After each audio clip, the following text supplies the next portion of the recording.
Le Real Madrid était déjà en crise, mais là, ça va exploser.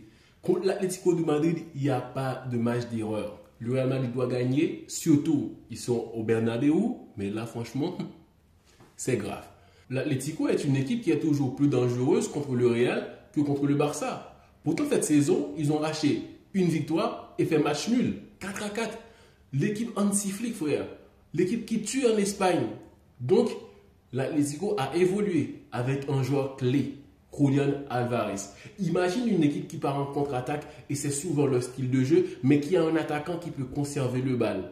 Conservation de balle, dribble et il peut même marquer tout seul. Donc c'est un mec qui est dangereux et très tranchant cette saison. Sans Bellingham, le retour de Valverde n'est pas rassurant dans le sens que ouais, il va être performant parce que il vient de sortir d'une blessure. Donc là, sans Ceballos, sans Bellingham, le milieu de terrain est vide. Oui, le milieu de terrain est vide. Parce que Bellingham, c'est le mec qui est là pour relier le milieu de terrain aux attaquants. Et en plus de ça, c'est le mec qui se rajoute pour apporter plus de danger. Le rôle de Ceballos était d'élaborer, de construire, d'avoir plus de fluidité au milieu de terrain, mais il n'y a pas ça. Donc, on est parti sur une équipe du Real Madrid, collectivement, c'est pas cohérent. Le Real ne part pas favori. Il y a des pièces manquantes. Même quand ils vont jouer au Bernabéu chez eux, donc là, l'ambiance, ça sera en leur faveur, mais quand même, il ne faut pas oublier qu'il n'y aura pas Bellingham, il n'y aura pas Ceballos, et le retour de Valverde n'est pas rassurant dans le sens que le joueur a le rythme et tout ça, on ne sait pas comment il va revenir. Mais l'Atlético de Madrid, on sait déjà, une équipe en confiance. Ils se positionnent très bien en Liga, deuxième derrière le Barça. En cas de faux pas, ils peuvent passer leader. Et encore, ils vont recevoir le FC Barcelone en Coupe du Roi après avoir arraché un match nul à Montjuic. Donc là, en Ligue des Champions, ils vont affronter le Real Madrid. Une équipe qui n'est pas vraiment en forme. Pour avoir une chance contre l'Atlético de Madrid, il faut que le trio offensif frappe fort. Mbappé, Vinicius, Rodrigo, il faut qu'ils fassent un match de monstre. Parce que l'Atlético de Madrid est une équipe qui est en confiance et qui sont durs défensivement avec des attaquants très tranchants. Ils ne vont pas rater plusieurs fois. Non, ils ne vont pas te rater. Julián Alvarez, c'est sûr que ce mec-là, il va avoir plusieurs tirs cadrés parce que le Real Madrid, au niveau du milieu de terrain, est presque vide.